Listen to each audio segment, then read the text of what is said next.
Amigos queridos, de coração, sejam todos bem-vindos. E o meu desejo é que esse momento que vamos estar juntos aqui possam ser momentos de muito proveito para o dilatamento da consciência, do discernimento e da percepção. De modo algum, nós temos aqui a menor pretensão de esgotar aquilo que se possa refletir acerca desse tema tão intrigante, né? Tão sensível e que possivelmente, direta ou indiretamente, já fez ou faz parte da nossa história de vida, né? Então, por isso, sem sombra de dúvida, um tema que abre desde becos até ruas e até mesmo avenidas de desdobramentos na reflexão daquilo que a gente possa pensar em torno desse tema. E que tema é esse? Falaremos sobre a traição. A traição, embora ela nos coloque na direção, conforme eu estava dizendo, de muitas possibilidades e nuances de reflexão, naquilo em que eu destaquei como sendo o tema relativo à traição, eu coloquei a seguinte pergunta: separa ou continua? E inclusive descrevi que aqui nessa nossa reflexão dessa noite nós iríamos ponderar acerca do significado do que seja perdoar, sobretudo dentro desse tema que hoje nós vamos discutir, que é traição. Eu digo isso porque, no geral, pessoas que vivenciam dramas relativo a esse tipo de experiência, deveras desgostosa, diga-se de passagem, no geral as pessoas vivenciam justamente esse tipo de impasse. Traí ou fui traído ou fui traída. E aí? Sigo adiante ou eu paro? Tanto quanto se estabelecem, né, muitos contextos onde observa-se uma verdadeira forçação relativa ao que seja esse conceito de perdoar, como forma, às vezes, de manipular a reação do traído na direção de não se comportar de modo a frustrar o desejo da pessoa que traiu de conseguir reparar aquilo que ela fez. Então, tudo isso vai levar a gente para um ambiente onde a gente vai precisar refletir os elementos que se fazem presentes. Até porque, para a gente trazer qualquer tipo de resposta relativo àquilo que foi levantado no nosso tema, traição, separar ou continuar, nenhuma resposta pode ser dada a essas questões se a gente não descrever um contexto. Qualquer resposta que se dê a essas perguntas precisa ser uma resposta dentro de um contexto. Portanto, começando já aqui a nossa reflexão, é interessante, né, que eu ouço com muita frequência, principalmente de pessoas mais jovens, o jovenzinho, né, sobretudo por aquilo que ele assiste nas novelas ou de certos exemplos que ele viu ao redor dele, e do desgosto que aquilo é produzido só de observar a coisa acontecendo na casa do vizinho ou com o outro que se encontra próximo dele. né? A gente encontra assim certas afirmações peremptórias da parte do jovem. Um dia que isso acontecer comigo, eu não tolero, eu separo de imediato. Eu jamais toleraria traição. Traição comigo é uma vez só, e depois disso eu termino. É uma afirmação que pode ter lá a sua sustentação, embora existencialmente na experiência da vida o que eu observo que não é bem assim que a banda toca. É muito fácil a gente fazer afirmações categóricas quando a gente está favorecido por uma isenção afetiva e histórica relativa a um determinado contexto. Ora, eu solteiro e sem uma conexão afetiva e muito menos uma história de ligação afetiva com uma pessoa, do alto da minha isenção psicoafetiva relacional, é absolutamente plausível eu dizer: o dia que me traírem eu separo de primeira. Agora, depois que o seu afeto se envolve, e mais do que o afeto envolver, depois que se constrói uma história, e essa história atravessa os anos da multiplicação de experiências, de momentos bacanas, de realizações, de percalços, mas de experiências que valeram a pena. E o somatório disso tudo vai produzindo um peso de conexão em que uma traição que já acontece logo no início, ele vai exercer um peso. Mas uma traição que já aconteça com toda uma história e um entrelaçamento estabelecido, ele vai ter outro peso. E eu estou aqui utilizando a palavra peso intencionalmente, porque com isso eu não estou querendo dizer que uma traição que ocorra num curto espaço de tempo relacional vai ser, portanto, muito mais doloroso do que uma traição que aconteça quando já se tem toda uma história de construção relacional. De maneira alguma.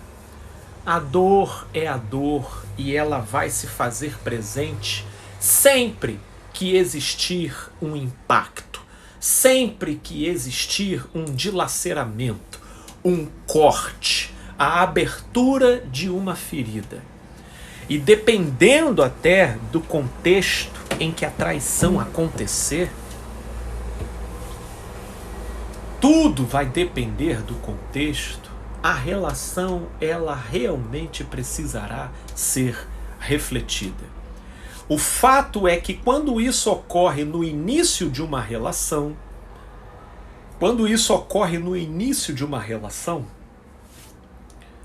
a própria composição ainda muito frágil do processo de entrosamento afetivo, ele pode favorecer os envolvidos atitudes mais categóricas.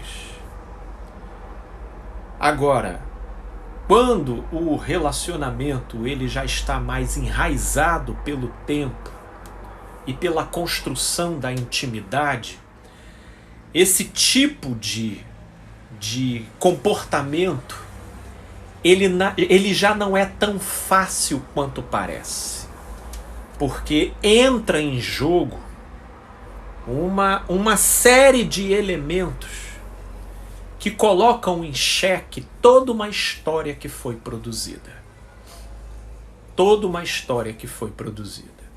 Portanto, é aqui que nós somos convidados a pensar. E é aqui que a nossa reflexão já começa a abrir ruas transversais de derivações para a gente refletir, mas que vai estar sempre colocando a gente no entorno da espinha dorsal da nossa reflexão de hoje, que é a traição, né? Uma traição no início da relação, ela pode carregar consigo muitos significados. Ela pode carregar consigo a expressão de uma total desadaptação de um dos envolvidos em relação àquilo que consiste uma vida comprometida, séria, a dois, e movido por impulsividades e movimentos na direção de uma maior diversidade, que era aquilo no qual ele estava moldado anteriormente, a traição acaba meio que acontecendo por acidente. E aí, nesses casos, a pessoa traída e a pessoa machucada, ela vai precisar entender se esse é o tipo de acidente que ocorreu de maneira tópica e pontual, ou se isso realmente demonstra uma deficiência mais persistente, onde ela até enxerga a sinceridade da pessoa de querer fazer diferente, mas a simples possibilidade da pessoa se disponibilizar a aprender, mas para isso existir a possibilidade de ela deslizar novamente, talvez isso seja um preço que ela não queira pagar. Porque se nós realmente estamos dizendo de alguém se desadaptando de um estilo de vida anterior e passando, e mesmo que se esforçando para se adaptar a um novo estilo de vida, mas o preço da aprendizagem é a possibilidade de escorregar na direção da traição, há de ser que isso daí seja uma dilaceração demasiada demais. Eu preferiria recomendar uma pessoa, né, que esteja com esse tipo de problema adaptativo, de ela treinar, passar um tempo sozinha, do que ela buscar adaptar esse tipo de volúpia pela diversidade na companhia de uma pessoa. Porque pelo menos estando sozinha, se ela deslizar, ela não prejudica ninguém, não é verdade? Mas uma vez que ela se coloque acompanhada e faça dessa companhia, com pretensões de uma relação de longo prazo, o seu laboratório, para então a partir disso ela criar adaptações para uma vida dedicada a uma pessoa só e não voltada para a multiplicidade de casos que ele tinha anteriormente, vamos dizer que ele está estabelecendo um cenário um tanto quanto egoísta. Egoísta porque ele está se favorecendo de um panorama que, ao mesmo tempo que satisfaz ele e dá a ele a chance de melhorar, mas se ele tropeçar, é quase que o comprometimento é quase que total do outro. Então, se nós estamos nesse tipo de cenário, esse tipo de pessoa que vem completamente desadaptada de uma vida a dois e comprometida, e começa a ensaiar um recondicionamento na direção de um relacionamento sério, esse tipo de laboratório para a melhora de uma pessoa com a outra, com os afetos envolvidos, eu não acho um cenário recomendável.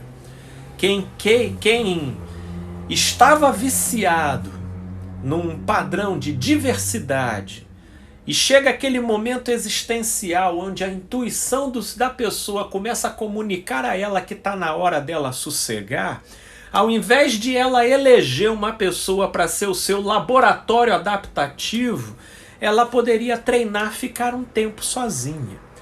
E nesse meio tempo, ela saber orquestrar o seu impulso e as suas carências, sabendo manobrá-los no próprio benefício, sabendo orquestrá-los em benefício próprio. E aí, uma vez adquirido um tanto quanto desse domínio, aí sim se permitir um relacionamento mais amadurecido, que a probabilidade da traição será reduzida. Isso nós estamos aqui começando a fazer ilações acerca dos significados da traição. E aí vem a pergunta, e Felipe, e a traição que acontece em relacionamentos de longo prazo? Ora,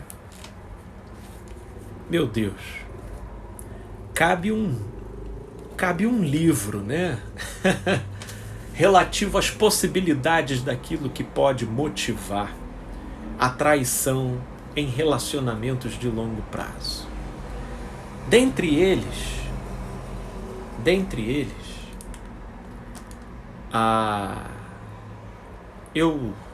se eu pudesse aqui elencar uma das principais razões, dentre elas seria em relação à nossa imaturidade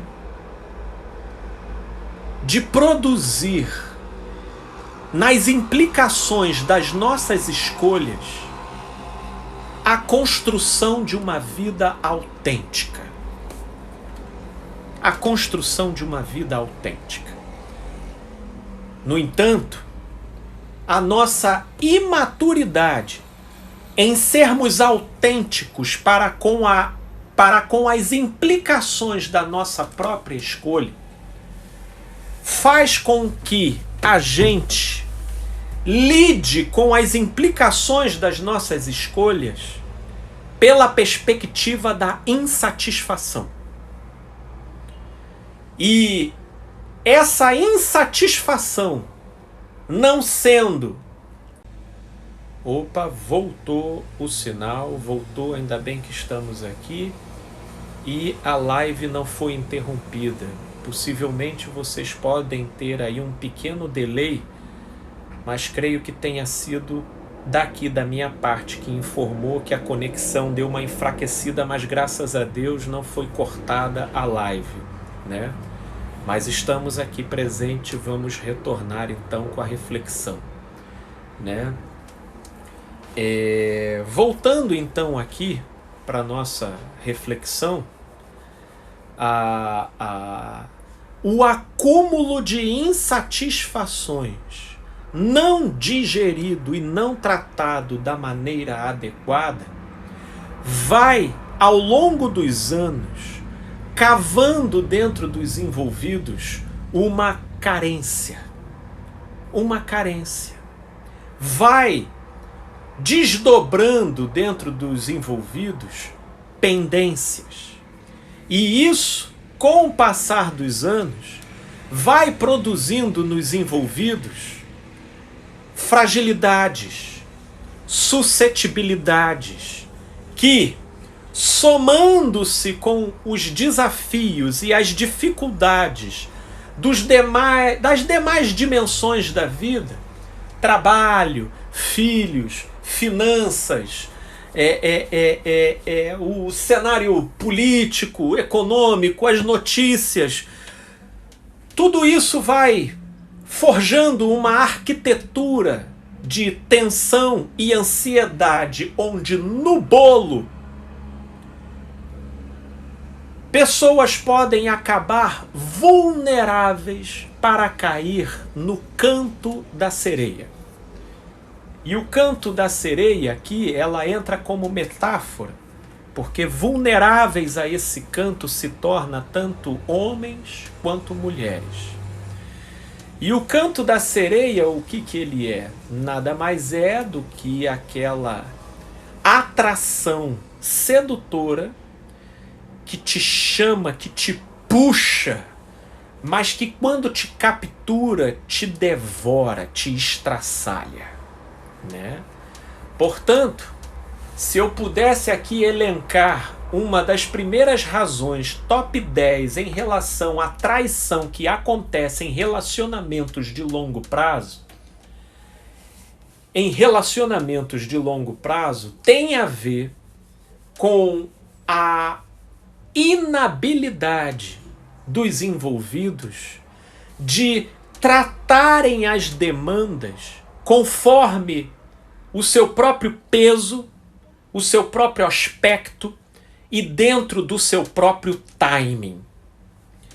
Porque quando, julgando ser determinadas coisas intratáveis, o sujeito então parte para acumular e fazer gestão daquela insatisfação contínua dentro de si, ele então passa a ser uma questão de tempo para que aquilo ganhando volume dentro da pessoa, aquilo possa acabar desembocando numa fragilização tal que passa a tornar atraente para o sujeito aquilo ao qual ele nem pensava a respeito. Ou, mesmo ele não pensando a respeito, mas carregando dentro de si aquela carência e aquela fragilidade, pode vir a ocorrer aquilo que no geral eu costumo chamar de alinhamento interplanetário, sabe? Que é quando você está no lugar errado, com a pessoa errada e na situação errada, para não dizer certo, né? Que são aquelas coincidências situacionais que, para além do contexto extremamente favorável ter se estabelecido, o sujeito carregando aquele déficit dentro de si, aí foi só juntar o útil ao agradável, que o sujeito desce ladeira abaixo sem conseguir localizar onde fica o freio, né? E eu já ouvi muito disso, né? Esse é o tipo de relato que a gente ouve com demasiada frequência. Então talvez aí esteja a razão, né, do como às vezes a traição acontece em relacionamentos de longo prazo, né? Agora aqui, meus amigos, porque por exemplo, a gente pode elencar outras razões, a gente pode elencar até déficit de caráter, a gente pode elencar ausência de amor. Ora, se a gente for parar para pensar, né, existe muita gente que, tendo iniciado relacionamentos em determinados patamares ainda imaturos de consciência, elas entraram numa relação que no próprio decorrer da relação elas foram percebendo distâncias, incompatibilidades, incongruências, e a soma desses desencontros foram produzindo inconsistências, porém, em detrimento desse distanciamento afetivo, aquele casamento produziu funcionalidades que desenvolveram conveniências para os envolvidos. De modo que, mesmo não amando e depois de um tempo percebendo nunca ter amado, e que aquele casamento acabou acontecendo por causa de determinados elementos onde a pessoa se viu influenciada, ela mesmo assim não se vê motivada a terminar, porque pela funcionalidade que aquela vida desenvolveu para ela, ela julga que as implicações do término seria pior do que a continuidade da maneira como está. Então ela deseja continuar, ainda que tendo uma vida paralela. E sim, meus amigos, eu já lidei com pessoas e que inclusive chegaram à conclusão de que seria essa a direção de que elas iriam seguir. Essa seria a direção de que elas iriam seguir. Olha, Felipe, eu não amo, mas olha, eu dependo, né, financeiramente, totalmente aqui dessa relação. Nós temos negócios em comuns. Terminar seria o desmantelamento com implicações em várias direções que, olha, eu tenho certeza que fulano também tem as suas parceiras por aí, embora não tenha como provar. Então fica cada um de um lado e a gente vai conduzindo a coisa dessa forma e aí a gente vai vendo o que dá, né? E aí a gente vai vivendo dessa forma como está. E aí, ó, que aspecto que a traição tem aí? A traição tem aí como um escape, uma compensação relativa à pessoa não só enxergar, mas fazer escolha pela sua inautenticidade em relação às implicações de uma escolha que ela fez. De uma escolha que ela fez. Até quando isso dura a gente não sabe, mas o significado da traição ali fica claro. Porque existem muitas relações, por exemplo, que eu já vi iniciar tendo sido elas forçadas pela insistência de um dos envolvidos. E aí a pessoa que foi alvo da insistência vai amadurecendo ao longo dos anos e depois se percebe dentro de uma situação onde ela não consegue se sentir integralmente ali dentro. E só que o terminar é uma coisa que provoca comprometimentos tão complicados do ponto de vista moral e social relativo ao grupo a que ela pertence, que ela resolve ficar, mas não consegue observar o como que aquilo vai abrindo crateras de carência dentro dela. Até que chega um momento que aquilo ganha um volume tal que acaba sabotando ela, né, no curso da trajetória daquela relação. Falando aqui acerca, né, da inautenticidade, né, o que é inautenticidade? É você não ser integral com relação àquilo que você está abraçando como desejo, como vontade, né? Quando eu me casei com a Michele, e a Michele foi o meu segundo casamento, né? E eu tive uns amigos, pessoas, gente finíssima, gente boa, que eu tenho muito apreço. E quando eu estava no salão do casamento, eles chegaram para mim e falaram, assim, com aquela brincadeira voltada para aquele papo assim que geralmente você encontra principalmente em roda de homens, né?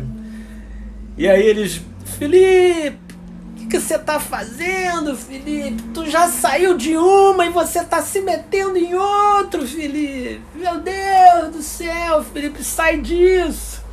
Aí eu até achei engraçado pelo modo como ele falou, mas nesse momento veio em mim o seguinte, eu falei, poxa, eu vou te falar uma coisa, eu tô entendendo, enfim, eu tô entrando mesmo nessa e tô entrando de cabeça, mas eu vou ser honesto para vocês. Se eu pensasse com essas categorias, vocês podem ter certeza que eu não entraria nessa. Agora, eu só estou entrando nessa porque eu olho essa situação com categorias totalmente diferentes das que vocês estão vendo. Inclusive, essa é uma situação que me chama muito a atenção em relação à geração presente. A geração presente, principalmente no que tange a relacionamento, você tem que ter uma cautela danada para falar sobre namoro. Você falar namoro, tem gente que já cai esbranquiçada no chão. O que dirá falar casamento, né? Às vezes ali os ficantes, né, estão ali se dando bem até que um fala em namoro, o outro some. Existe hoje uma namorofobia. Uma namorofobia. Por quê? Porque a grande questão não é o vocábulo em si, mas é o significado que a ele ficou atrelado. E dentro desses aspectos, né, dos vocábulos, tanto de namoro quanto casamento, pela saturação de exemplos históricos malfadados, essas palavras quase que se tornaram sinônimos de escravidão, ausência de liberdade, excesso de responsabilidade. Chegou o momento em que você não vai poder fazer o que você quer e gosta de fazer. Meu Deus. Eu fico a perguntar, como é que alguém entra numa relação para desenvolver um tipo de contexto que desemboque nesse tipo de situação, nesse tipo de significado, né? E aí o recurso que instintivamente muitos têm utilizado para contornar esse significado é um apelo para a mudança do vocabulário. Aí agora não pode mais falar namoro. Aí você tá, não, estamos saindo, né? E aí o progresso da intimidade ele já não é nem definido pela expressão dos afetos entre os envolvidos, mas é se as pessoas começam a postar foto nas redes sociais. Aí já dá um indicativo de que a relação já foi para um outro patamar. É interessante, né, ir observando como que os códigos eles vão se transformando em relação àquilo que vai determinando no campo semântico das pessoas o que é o quê. Ou conforme as pessoas dizem, em que capítulo nós estamos, né? Essa que é a verdade.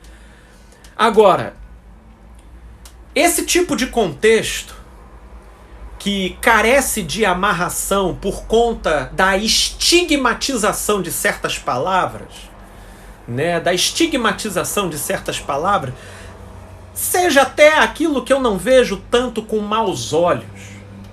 O que eu vejo com maus olhos é as pessoas se deixarem levar pela sugestionabilidade daquilo que povoa a mentalidade coletiva acerca do que signifique uma relação de longo prazo e, a partir dessa sugestão e dessa influência, começar a se sabotar na relação.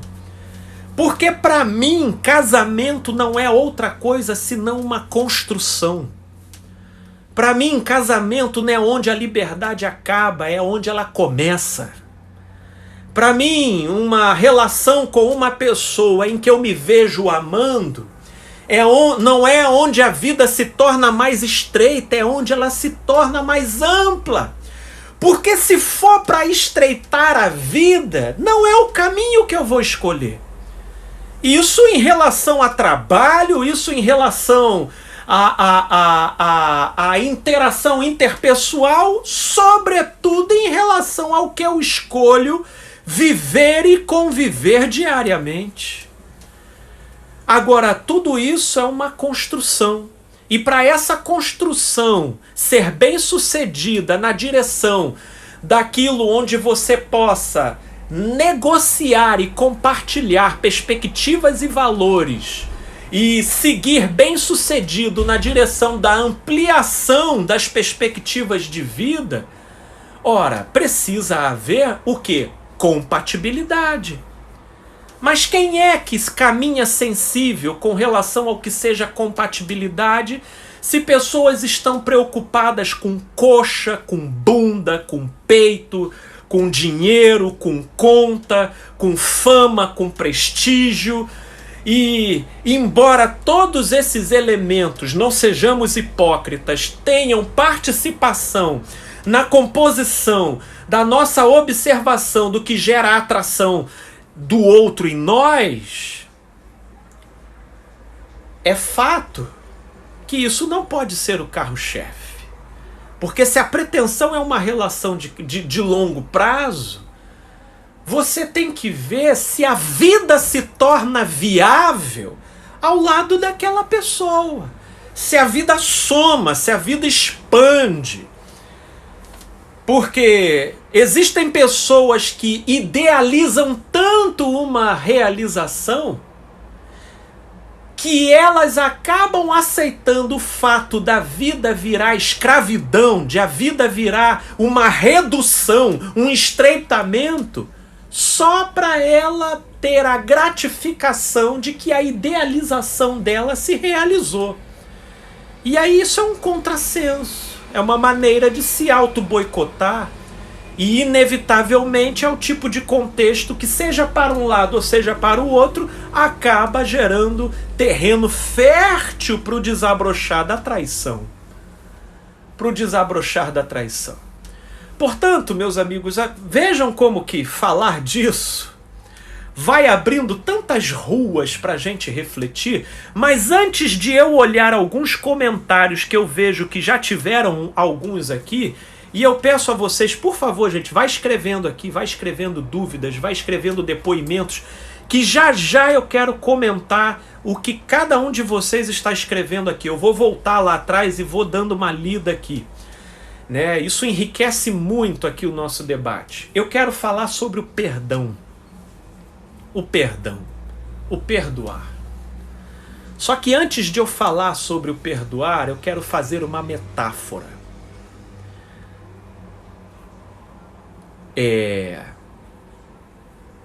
Uma das coisas que eu mais gosto, né, e que eu tenho, me distrai, é terapêutico para mim, é lidar com plantas, né? É a botânica. Eu tenho aqui o meu terracinho aqui em cima, cheio de plantas de vaso, né? Que aí, quando eu tenho tempo, vou lá, troco terra, tudo. E quando você vai fazer o transplante de uma planta, de um vaso para outro, isso é um procedimento sempre traumático para a planta. Porque dependendo do caso, você tem que mexer na raiz, você tem que cortar a raiz. E se você corta uma raiz mal cortada, ainda que a planta ela queira ficar viva porque ela tende para a vida, aquilo dali pode comprometer a vida da planta e ela vir a falecer. Por mais que você, que está cuidando da planta, cortou na melhor das boas vontades, na melhor das suas intenções, cheio de desejo para que ela viva, mas dependendo do comprometimento criado, a planta morre. Por quê? Porque a planta ela tem uma vida autônoma da minha vontade sobre ela. Creio, tá, meus amigos, que o meu humor, que a minha energia, ela interage com a natureza. Mas por mais que exista essa interação, e eu creio no poder até das reações, do modo como a natureza corresponde à sua qualidade vibracional, né? Eu não vou crer nisso ao ponto desse tipo de troca, de interação ser uma mágica, entendeu? A minha energia não tem poder de voodoo, né? Ao ponto de eu decepar uma raiz e a planta viver só porque eu quis. Ai, meu Deus, decepei aqui a raiz. Ai, mas agora eu quero tanto que ela viva, que ela vai viver desenraizada. Não. Dependendo do que você cortou ali, ela não sobrevive a um transplante de vaso. Por que eu estou usando essa metáfora aqui? Porque quando nós falamos de afeto, nós estamos falando de uma planta que existe dentro de nós. Em outras palavras, nós estamos falando de uma vida autônoma dentro de nós.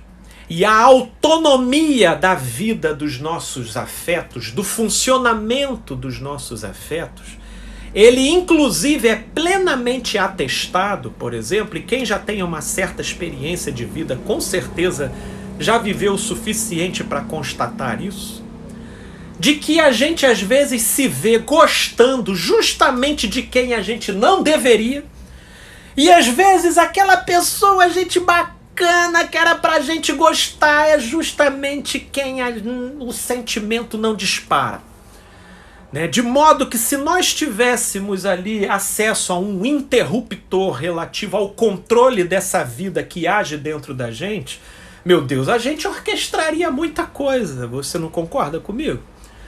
Do tipo, ele me traiu, eu não quero ficar triste não. Deixa eu apertar aqui esse interruptor da alegria aqui, que ele me traiu, mas eu quero ficar aqui pulando num pé só. Pluf! Não, não é assim que funciona. Os nossos afetos, eles carregam um padrão de funcionamento autônomo em relação à nossa própria vontade. Então, percebam que eu estou construindo aqui com vocês uma plataforma de entendimento para a gente chegar onde a gente quer chegar, que agora eu quero falar sobre perdão. Quando nós estamos falando de traição, dentre outras coisas que acontecem numa relação, como por exemplo, agressão, é um outro choque muito forte, capaz de mover as bases de uma relação, né? Mas vamos nos deter aqui em traição para que isso também não fique imenso, né? O que nós estamos falando. A traição, ela é como um transplante de vaso de planta, onde as raízes acabam sendo cortadas e de uma certa forma danificadas e comprometidas. A planta, ela pode sobreviver, mas ela pode não sobreviver. E nesses casos, como houve um trauma, depende muito pouco da vontade dos envolvidos. Por que eu estou chamando atenção para isso? Porque geralmente quem trai, no desespero de ter traído, ele no desespero decorrente da culpa de ter traído, ele tenta reparar com a insistência relativa ao outro o perdoar. Mas acontece, e o outro fica ali angustiado, porque ele se vê em meio a uma ambivalência tremenda, dividido naquele misto entre, puxa, eu até quero, mas e agora o que eu faço com essa trolha que nasceu aqui dentro de mim e que me possui e que me domina na direção de repelir esse sujeito. E é essa ambivalência e é esse movimento cujo desfecho é imprevisível. E por quê? Porque ele é involuntário. Portanto, em relação à questão do perdoar ele precisa ter um entendimento delimitado nesse terreno que nós estamos tratando. Quando eu lido com pessoas muito machucadas decorrente de uma experiência de traição, e elas geralmente chegam até mim com o discurso de muita insistência de quem traiu, clamando pelo perdão, a primeira coisa que eu digo é: perdoa, mas perdoa de imediato. Porque o que eu quero dizer por perdão? Perdoar é não desejar mal. Perdoar é não alimentar ressentimento contra o outro. Perdoar é não alimentar em si disposições de vingança contra o outro. Perdoar é não tomar o veneno ódio esperando que o outro morra. Logo, perdoar é o melhor benefício que nós fazemos para nós mesmos e não necessariamente para o outro.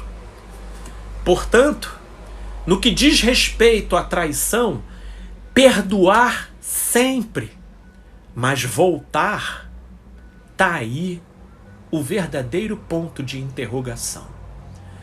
Porque voltar não é uma coisa que vai depender da vontade, até de quem foi traído. É uma coisa que vai ter que se dar tempo ao tempo para ver como a planta que foi afetada na raiz vai sobreviver ao trauma que ela recebeu. Isso porque eu vejo, por exemplo, muitos voltando, coagidos, por uma pressão moral em relação ao meio em que elas vivem, e elas passarem a fazer da própria vida e da vida com quem elas decidiram retornar um verdadeiro inferno.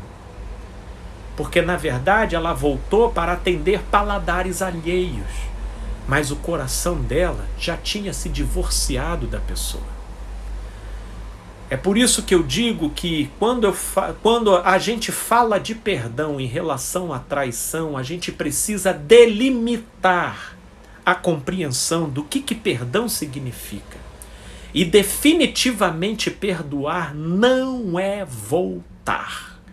Perdoar é uma decisão da consciência de não alimentar em si nada do que em si possa dar ensejo para se alimentar e povoar de negatividades, de raiva, de ressentimentos e de amarguras na direção do outro. E essa é a decisão que inclusive visa minimizar os prejuízos. Os prejuízos para que, se tiver que ser, o principal prejuízo seja do traidor e não do traído, que além de ter se machucado, ainda teve ocasião para ver deflagrado dentro de si a sua pior versão. E aí não vale, não compete. Agora, não vale, não compete. Agora, voltar, e mais, voltar a ser como era antes, que pretensão é essa? Que pretensão é essa se você não tem um controle direto sobre aquilo que você sente? Se a vida dos nossos afetos ela tem uma ignição espontânea e autônoma. Depois de uma traição, o primeiro que se faz é o perdão dentro dessa delimitação que nós estamos compreendendo aqui. Mas o segundo passo é a observação. Do tipo, hoje, eu digo para vocês, se a Michele me trair, ela já está perdoada de antemão, assim, perdão. Porque eu não quero conceder poder a ninguém para me induzir, estimular e me justificar em mim aquilo que, uma vez alimentado dentro de mim, eu sei que me mata. Eu sei que me mata. Já vi essa morte acontecer em muitos e eu não sou melhor do que ninguém. Então, por sabedoria, eu não entro por esse caminho. Então, de saída já está perdoado. Agora, a volta, isso é uma coisa que só acontecendo para a gente saber. Porque essa disposição de vida autônoma dentro da gente, ela tem desdobramentos que a gente desconhece. E dependendo do modo como a raiz é mexida, às vezes a árvore pode não encontrar mais posição de vida.